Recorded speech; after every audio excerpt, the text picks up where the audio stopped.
आज के इस क्लास में हम कक्षा 8 के विज्ञान से अध्याय 18 बतलाएंगे और इसका नाम है ध्वनि तरह तरह की।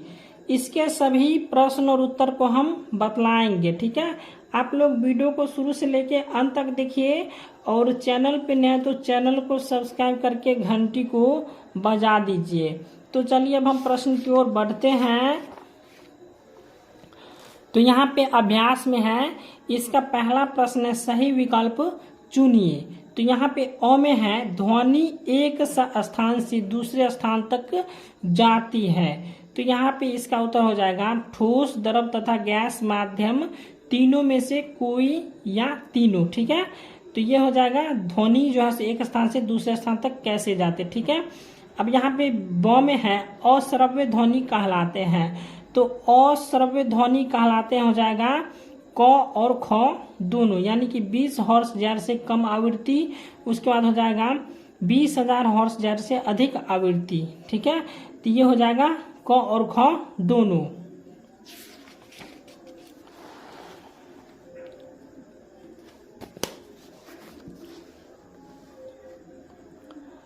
उसके बाद 100 में है किसी कंपित वस्तु को अपनी माध्यम स्थिति से दोनों ओर अधिकतम दूरी तक विस्थापन कहलाता है। तो यह आयाम कहलाता है। ठीक है, यहाँ पर हो जाएगा ऑप्शन नंबर ख हो जाएगा। उसके बाद दूसरा प्रश्न है उचित शब्दों द्वारा रिक्त स्थानों की पूर्ति कीजिए। तो यहाँ पे खाली स्थान को भरना है। तो क में है ध्वनि किस वस्तु के जो है सो कंपन द्वारा उत्पन्न होता है। तो ध्वनि किसी वस्तु के क्या होता है, कंपन द्वारा उत्पन्न होता है। उसके बाद ख में है प्रति सेकंड होने वाले दोलनों की संख्या क्या कहलाती है, आवृत्ति कहते हैं। ठीक है, तो प्रति सेकंड होने वाले दोलनों की संख्या को हम आवृत्ति है। ठीक है, यहाँ पे हो जाएगा आवृत्ति, यहाँ पे वो है और इसमें री का लगाया हुआ। ठीक है, उसके बाद ग में है कंपित वस्तु एक निश्चित समय अंतराल में अपना एक दोलन पूरा करता है, जिसे हम क्या कहते हैं, आवर्त काल कहते हैं। तो यहाँ पे लिखा हुआ है आवर्त काल। उसके बाद घ में है अवांछित ध्वनि को ध्वनि प्रदूषण कहते हैं, जिसे नियंत्रित करने का उपाय करना चाहिए। तो तीसरा प्रश्न है निम्न वाद्य यंत्रों में उस भाग को पहचान कर लिखिए जो ध्वनि उत्पन्न करने के लिए कंपित होते हैं। तो ध्वनि उत्पन्न के लिए क्या होता है, कंपित होता है। तो यहाँ पे क में है ढोलक।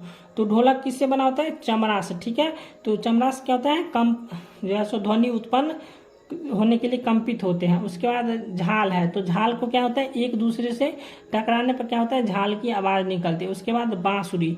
तो बांसुरी में क्या होता है कि छिद्र से हवा निकलता है। ठीक है, जब हम बांसुरी बजाते हैं तो उसमें क्या होता है, छिद्र से हवा निकलता है।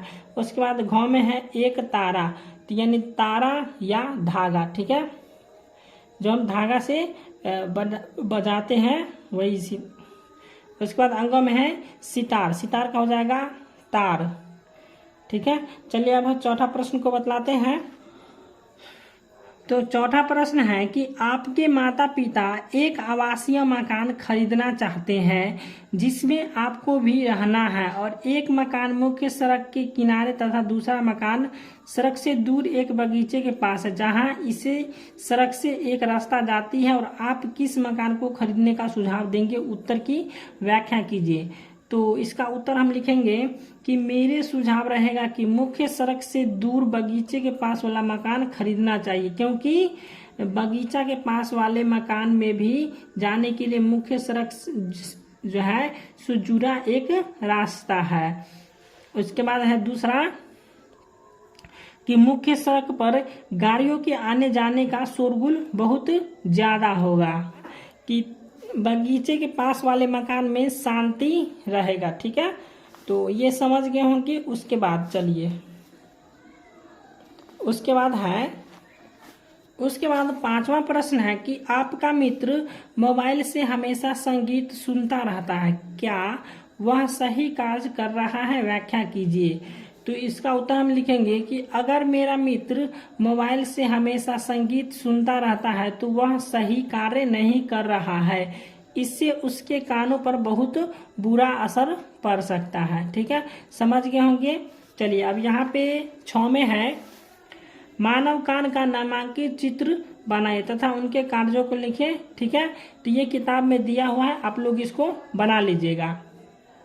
तो वीडियो अच्छा लगा हो तो वीडियो को लाइक कीजिएगा और हमारे चैनल को सब्सक्राइब कर दीजिएगा।